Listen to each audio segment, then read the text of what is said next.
Thank you for joining me for today's overview on Ride Along. If you have not watched a Ride Along video before, let me introduce it to you really quick. Here on Ride Along, we do 360-degree car reviews. Now today, this video is not specifically a review. We're doing an overview of the 2020 Ford Escape.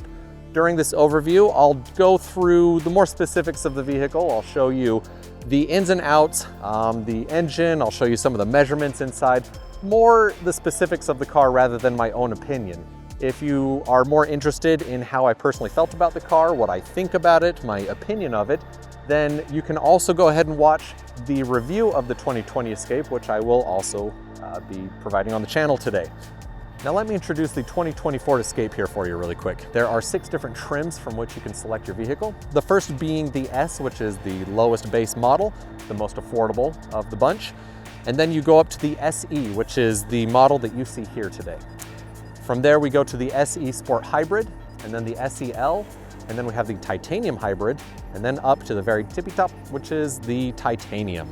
Now, as far as pricing is concerned, the SE starts at around $24,885, and then you climb up incrementally until you get up to the very top with the Titanium, which sits at about $33,400. Now, of course, there's all types of customizations. There's optional features that you can add in that will bring the price up or down depending on what it is you want in your vehicle. But that's about what you can expect with these cars. Now, this particular model, the SE, at its current build, it'll be about $27,885 depending on what you add to it. So yeah, that's what we can expect as far as pricing and trims are concerned. Okay, so Ford has reworked the entire design in and out for the 2020 Ford Escape. They've reworked the interior, they've reworked the exterior, and all for good reason too. After the year 2020, Ford is no longer going to be producing sedans. They're going to be focusing on their crossovers, they'll be focusing on their SUVs, and they're going to be focusing on their trucks because that's what most people are buying. Except for the Mustang. They will be keeping that because it's the Mustang. Why would they get rid of that? Now, if you'll notice the design of the Escape here, it is a little more sleek. It's got a lower profile, softer lines. It actually looks a lot like a car, and they've done that intentionally. They're trying to appeal to both the car buyers and the SUV buyers alike. Now, this particular model has the all-wheel drive drivetrain, which also has the optional all-wheel drive disconnect. What that means is that it is a front-wheel drive car until it senses that you need all-wheel drive. So that is an option to add on to the vehicle. So keep that in mind as you're looking into this car. If you're living in a place like where we have here, we have snow, then that may be something you need. Now the engine of the Escape is a little bit peculiar only because it's a 3-cylinder engine. It's not a 4-cylinder, it's not a V6, it is a 3-cylinder engine, which it's odd. However, it does put out 181 horsepower, and that's all assuming you get the 1.5 liter engine, which all of the Escapes come standard with that engine. However, if you get the SEL or the Titanium, you have the option of upgrading to a 250 horsepower, 2-liter 4-cylinder engine.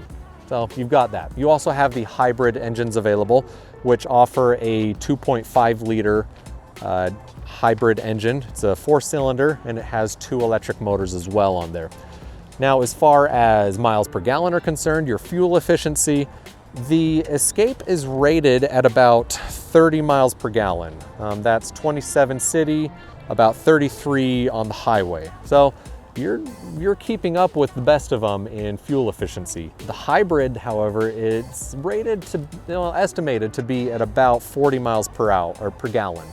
So yeah, you're going to be keeping up with the rest of the hybrids out there, and so nothing to worry about there. Now, this engine can also be paired up with an optional towing package. If you go with the 2-liter, then you'll be towing about a maximum of 3,500 pounds. If you've got the 1.5 liter that we have here, then the max you can tow is about 2,000 pounds. And then the hybrid also can tow, but only up to about 1,500 pounds. So keep that in mind as you're making your selection of engines if you have a lot of toys you need to pull around. Now, one of the biggest selling points of any crossover SUV, of course, is the cargo space. Now, back here in the Ford Escape, you have about 37.5 cubic feet to work with, and that doubles if you move this second row down. Now underneath this little utility panel here we go, you've got your spare tire. So nothing to worry about if you've got a flat. You've also got access to a 12-volt port back here if you need to power anything, and that is the cargo space. For your passengers on the second row, you've got room and a half. For the headroom, you've got 39.3 inches of headroom to work with. As for your legs, you've got 40.7 inches to work with, a maximum of 40.7. The seats here are actually kind of nice because they have this section here that just caves in, so you've got a little bit more room for your legs to extend out. Now, it is worth noting as well that the second row is able to adjust on its leg room, so nothing to worry about there. And then you've got also the 60-40 split on the second row here, so you can fold the seats forward if you need more cargo room, or you can lean back a little bit if it's hurting your back to sit straight forward. Now, something that's true in almost any vehicle is that the driver and the front passenger get treated a little bit more nicely than the rear passengers. And that's certainly true in terms of space in the Escape. Up front, you're working with about 40 inches of headroom and 42.4 inches of legroom. So if you're tall and long, then you're going to be a happy driver. Nothing to worry about. Technology-wise, we've got a 4-inch touchscreen here that is Android Auto ready. There's no Apple CarPlay in here though, at least not what I could find in this model. But the iPhone still works. You can still connect and play your music and it works just fine. So nothing to worry about. It's just if you have an Android, it'll try to mimic the actual operating system of your Android. So yeah, you've got that to look forward to. As for connectivity, you've got a 12-volt car outlet here, as well as a USB-C port right here in this up front underneath the control panel.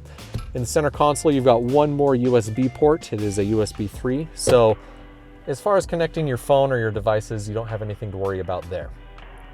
As for operating the vehicle, we have a few different drive modes. If you push this button right down here, then you have 5 different drive modes you can select from. You've got the normal mode, which is just that the car will ride and drive as normal. You can go to eco mode, which is going to make the engine be a little more friendly to gasoline. It'll try to optimize the gasoline and give you more distance per gallon. So you've got that mode. It does restrict its throttle response a little bit just because it's trying to conserve fuel, so keep that in mind. You do have a sport mode, which increases the throttle response. It makes the steering a little bit more stiff. It does stiffen the suspension, and it just gives you an overall more sporty feel as you're trying to accelerate. After that, you've got the slippery conditions. If you're driving on snow or rain, any inclement weather, then it'll help you manage that. And then the last option is deep snow and sand, which allows you to do just that, drive through deep snow and sand, which I don't do a lot of sand driving, but this car apparently can handle it. Another thing worth mentioning is this right here. You've got the auto start, auto stop functionality. So if you stop at a red light, it will turn the engine off. So you've got that to look forward to also. All right, let's take the car for a spin. As for safety features while you're operating the vehicle, you do have a rear view camera, which is wonderful. I love rear view cameras. When I get into a car that doesn't have one, I struggle. Simple as that. Now, all the Escapes come standard with the Ford Co-Pilot, which is their safety suite, we'll call it. It is their bundle of safety goodies that allow you to operate the car in a good manner on the road. Now, this includes pre-collision warning as well as automatic emergency braking if you're about to collide with the car in front of you. It also has blind spot detection for you with cross lane traffic detection. So if you're about to pull out into an intersection and a car is coming, it'll warn you and it'll help to prevent that accident. So a lot of good things there. You also have lane keeping assist with that. Oh, there we go. Now, we do have the Ford EcoBoost as I showed you earlier, so acceleration is not an issue with this car either. I don't know what that noise was. Along with Ford Co-Pilot, you've got automatic high beams as well, which is a very nice amenity, as well as curve control. Now, what curve control means is that as you're approaching a curve, if you're going a little bit too fast and the car senses that you won't be able to keep control while making that curve, it actually cuts the power a little bit just to maintain the safety of the vehicle. So a lot of great things to look forward to in terms of safety with the car. That wraps up my overview of the 2020 Ford Escape. If you want to go a little bit deeper into the pros and cons of the vehicle, then be sure to check out my review, which I'm also posting today. There, I'll be sharing my opinion on whether or not this is a vehicle that you should consider buying. And with that, if you want to see any future videos, be sure to subscribe to the channel. Be sure to like the video as well. That way I know that viewers are liking it, and then I can start putting out a few more of these. I will be more regular with these in the future.